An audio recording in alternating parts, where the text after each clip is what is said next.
Hey guys, this is HD, and welcome to game number 2 between EG Puma and Dignitas Select from Assembly Winter ROG.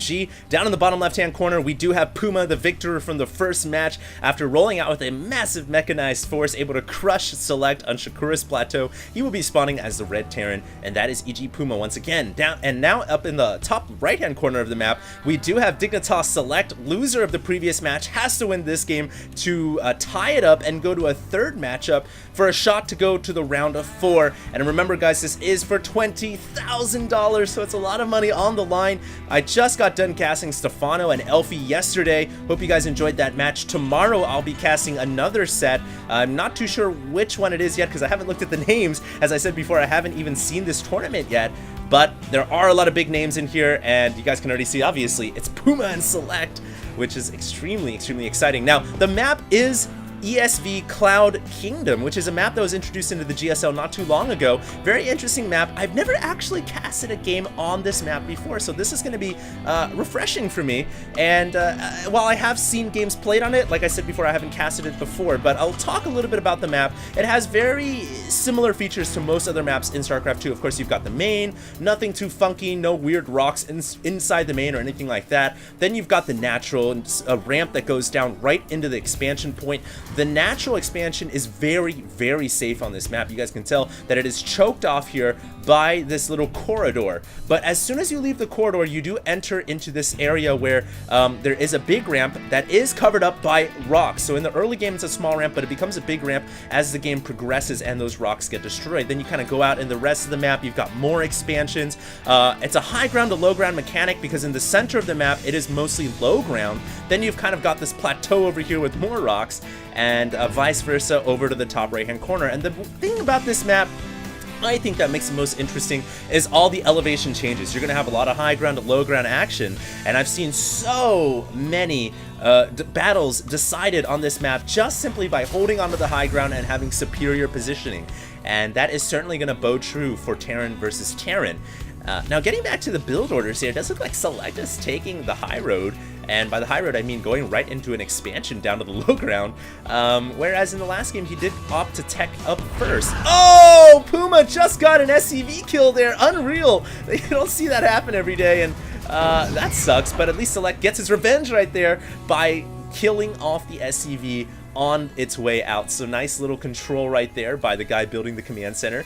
But now a Marine is going to come and try to avenge that SCV death. And it is a very different playstyle here because it looks like Puma is going to be the one who's teching up. He's actually going the double gas route, whereas Select is trying to expand, but Select's SCV is in trouble and another SCV goes down, but it does finish the command center in time. And nice micro right there. How many people actually think about that? I gotta save this SCV. Oh, I can hop it inside the command center. Duh. The reason why no one ever thinks about that is the command center is usually an orbital command or a planetary fortress by then. And nobody ever does that, really. So, nice control right there from Select. That was cute. Keeps that SCV alive.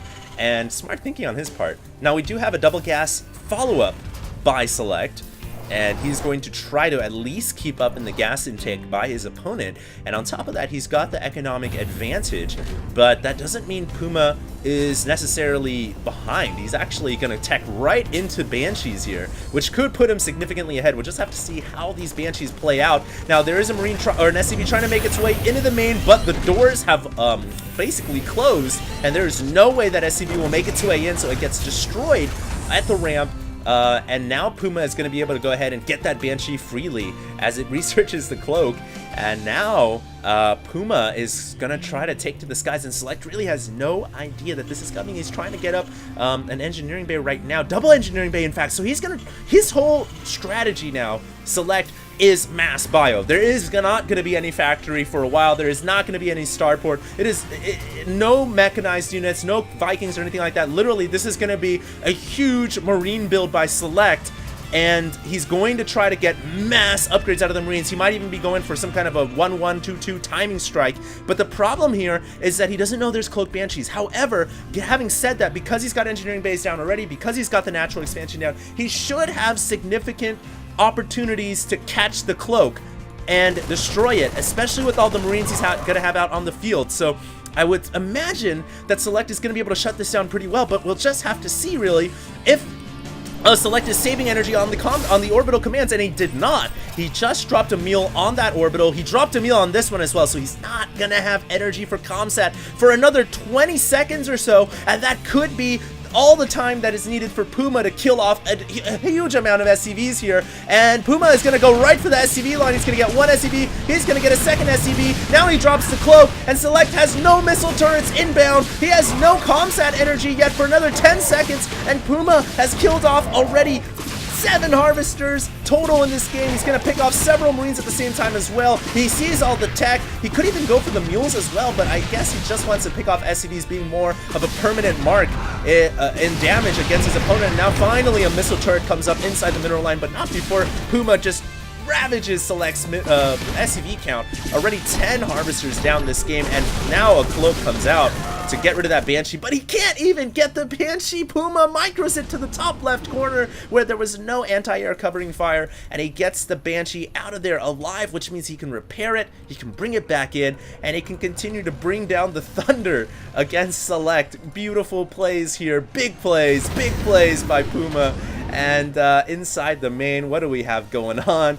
A factory follow-up. So we're gonna have more mech here to follow up the Cloak Banshees. This is like the new modern style of TvT. Something I've noticed here is Banshee mechanized army in TvT, and even in TvP as well. Seeing a lot of Terran players do that in Korea.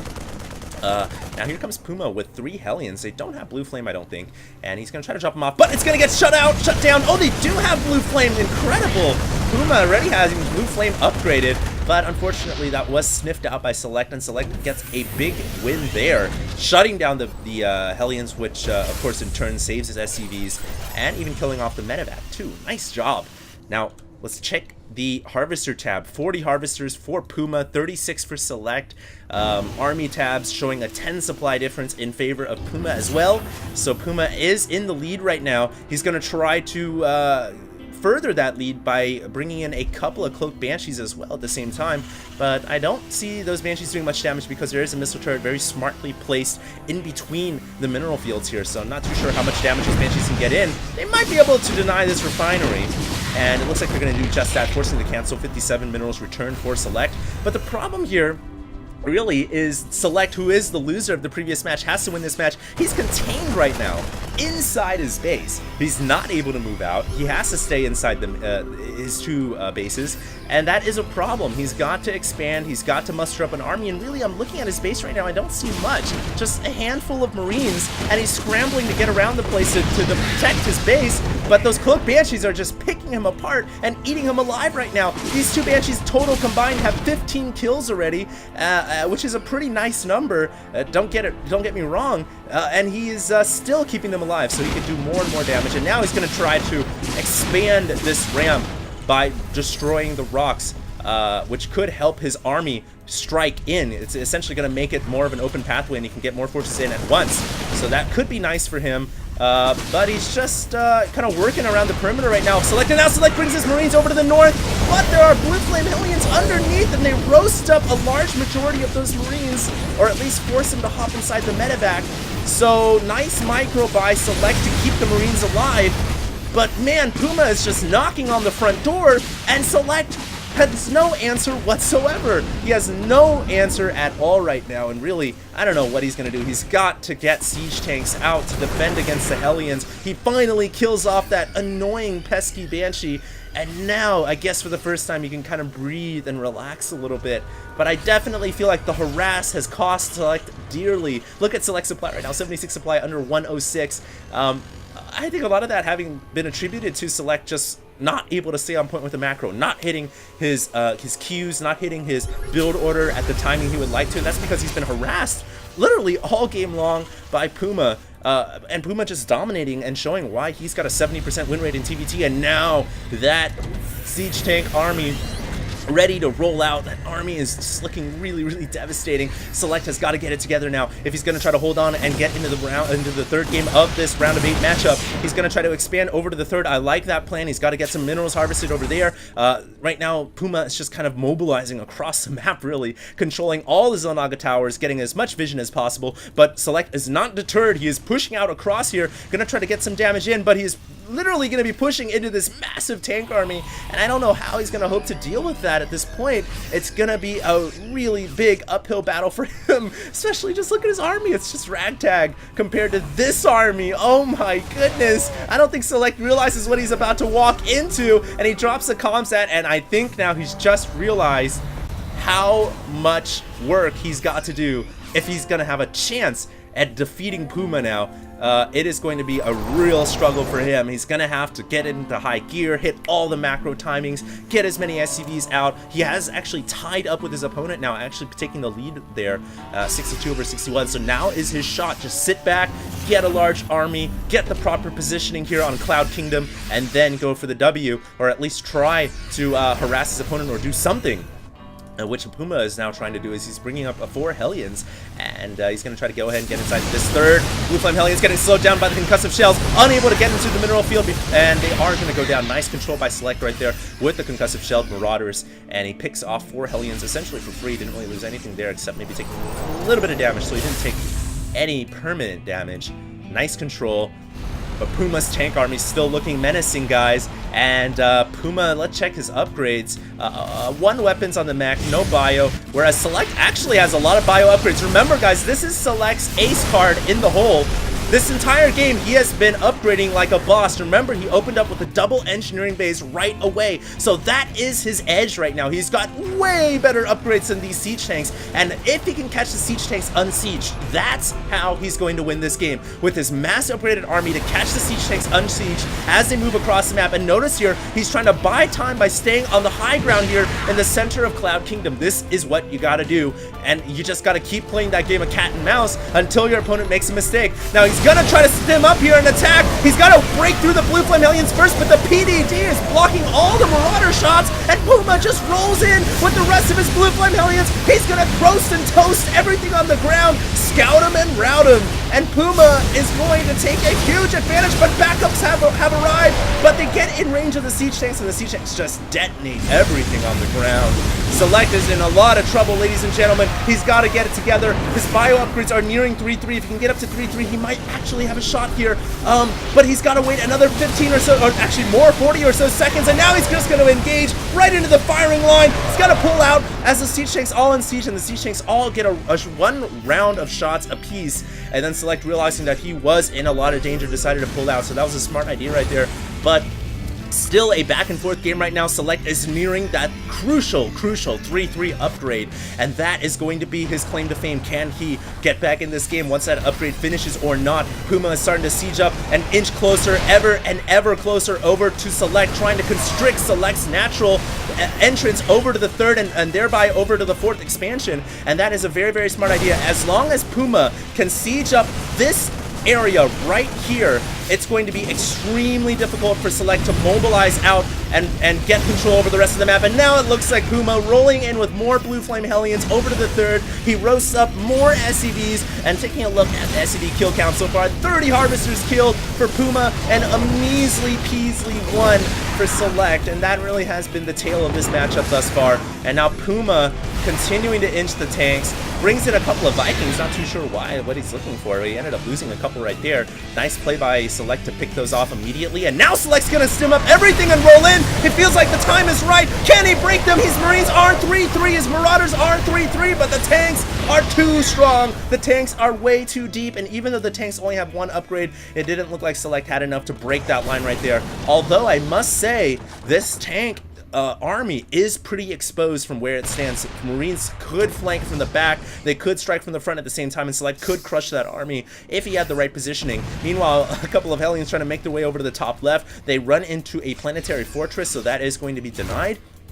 And Puma trying to expand down the southern end of this map. So essentially we have a north versus south polar positions here between these two players, and now Puma deciding now's the time is right to go ahead and pull back as he brings in more Hellions to harass the third, and he is going to stack up a couple of SCV kills. Nothing too serious right there because Select did have a large portion of his army back at home, and Select is still in this game. Don't get me wrong, ladies and gentlemen, I actually am very surprised Select is only behind by about 10 supply right now, but what is on God's good earth is he going to do about these tanks? There are so many tanks! Oh my god! And now, all of a sudden, Puma is about to catch up in the upgrade department as well. 3 weapons. Not entirely catching up because, of course, he's not researching armor, whereas Select is, but nevertheless, it's usually better, and usually it doesn't really matter to get armor on tanks. It helps, but weapons is pretty much the crucial upgrade of the day. And now it looks like Puma gonna try to out-siege the planetary fortress, and he can do that. Meanwhile, Select running in with everything. He's gonna try to go for a base trade, but he's gotta kill off this planetary fortress. All the SCVs are repairing, and oh my god, that PF is destroying everything. It's got 8 kills already, and don't forget about the splash damage, and now the tank's rolling in and constricting that army. Everything gets blown apart, and Puma just destroyed the entire army of Select. Select making a huge counterattack. Puma also destroying the planetary fortress over at the top left-hand side of Cloud Kingdom, and now Select is in more trouble than ever. His upgrades, his 1 ace card has basically now been thinned out by the fact that Puma is about to get the 3rd upgrade as well, and his army is nowhere near the size of Puma. Puma is like a massive tank general right now. Select is just a ragtag militia, and he can't really do anything about these tanks at all. Oh man, I just don't know how. I don't know how Select is going to win this battle. I don't think he can. And there's the GG. Select realizing that it's all but over, and he just doesn't have the army necessary or needed to destroy or even combat Puma's size or his army. So that is it, guys. Wow, what a game and what a battle by Puma. And Puma will advance onward to the semifinals of Assembly ROG in winter. And I hope you guys enjoyed this broadcast as much as I did. That was really exciting set of games. Every day here I'll be bringing you guys another set from this tournament. I'm only casting the round of 8 onwards, and I'm going all the way up to the grand finals. It is a $20,000 prize pool. Tomorrow I'll bring you guys another set. Hope you guys enjoyed, and this is HD signing out.